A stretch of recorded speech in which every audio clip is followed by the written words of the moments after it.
Halo teman-teman, selamat datang di Ekonometrika 2. Pada kesempatan kali ini, saya Fajri, dosen di Departemen Ilmu Ekonomi dan Studi Pembangunan FEB Undip, akan menyampaikan materi Limited Dependent Variable terkait dengan estimator yang digunakan di dalam LDV. Dalam hal ini, saya akan menjelaskan dua jenis estimator yang dipakai, yaitu least square untuk linear probability model dan maksimum log likelihood untuk logit, probit, tobit, dan Poisson.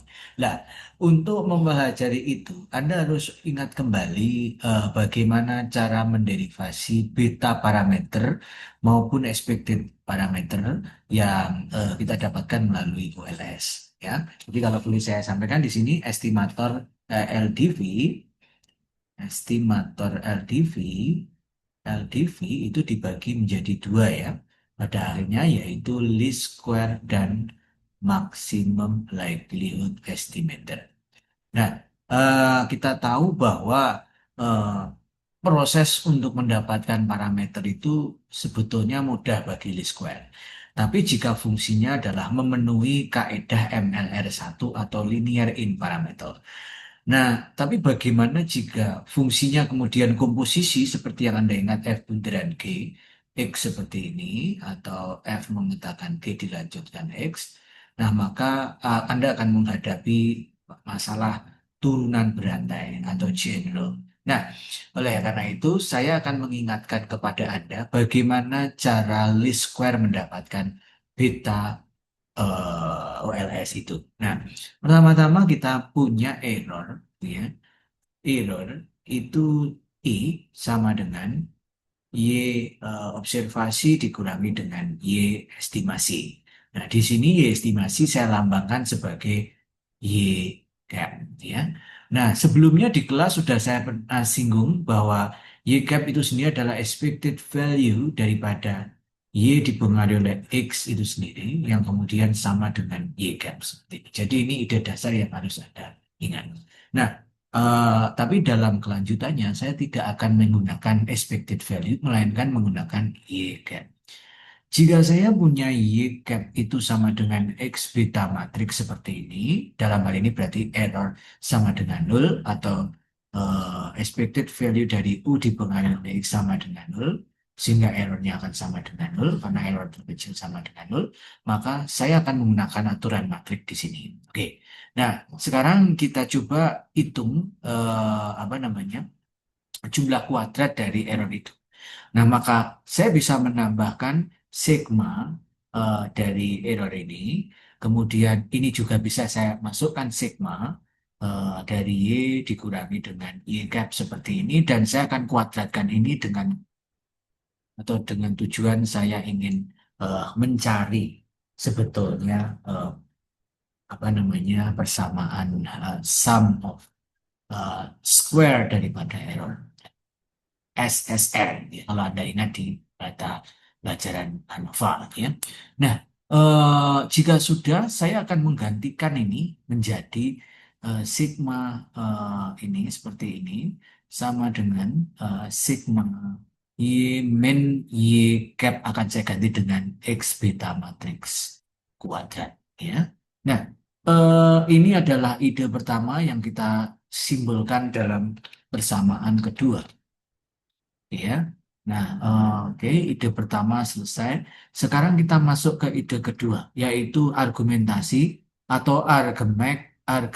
Nah, ya, argumen daripada nilai beta parameter ini yang akan saya minimumkan adalah S, di mana S itu adalah, saya lambangkan lagi di sini, S itu adalah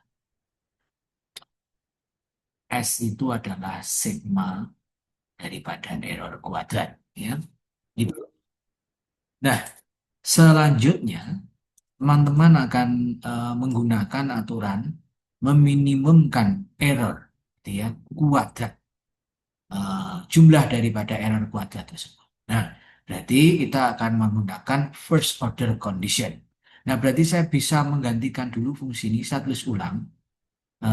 Jumlah daripada error I kuadrat itu sama dengan jumlah dari selisih antara observasi dengan apa namanya estimasinya seperti ini kuadrat. Nah, kita ganti dengan S seperti ini sehingga sama dengan sigma Y min X beta matriks kuadrat. Nah, saya akan menurunkan ini secara parsial terhadap beta matriks. Nah, berarti do S per do beta. Nah, berarti kita akan turunkan terhadap fungsi betanya. Nah, mari kita lihat kira-kira kalau Anda punya fungsi seperti ini, X eh, sama dengan ya, 3x min 5 kuadrat, maka fungsi turunan pertama dari fungsi ini sendiri adalah turunan dari keseluruhan fungsi kemudian dikalikan dengan turunan yang ada di dalamnya atau turunkan pangkat, turunkan fungsi, turpang, turbung. Nah, saya punya dua, kemudian di sini sisa satu berarti 3x min 5 dan dikalikan dengan turunan yang di dalam adalah 3. Sehingga f aksen x-nya adalah 6 3x min 5. Ini adalah hasil turunan pertama yang Anda ingat dalam matematika ekonomi 1. Nah, saya akan coba turunkan ini sehingga apa yang terjadi dengan ini? Saya akan mendapatkan turunan di mana dua itu sendiri adalah sigma eh, Y. Saya nyatakan Y-nya ini adalah Y besar misalnya begitu ya. Saya lambangkan dengan Y besar biar kita gunakan ini adalah matriksnya. Y min X beta seperti ini pangkatnya tinggal satu dikalikan dengan turunan matrik di dalamnya. Karena beta X beta maaf ya X beta ini adalah matriks, maka turunan dari matrik itu adalah transpos itu sendiri. Ya, berarti saya akan lambangkan menjadi X matriks aksen. Nah, apa yang terjadi berikutnya? Kita ingat first order condition atau FOC-nya. FOC-nya adalah do S per do beta itu sama dengan nol. Nah, maka itu saya bisa mengalihkan ini satu persatu ke dalamnya.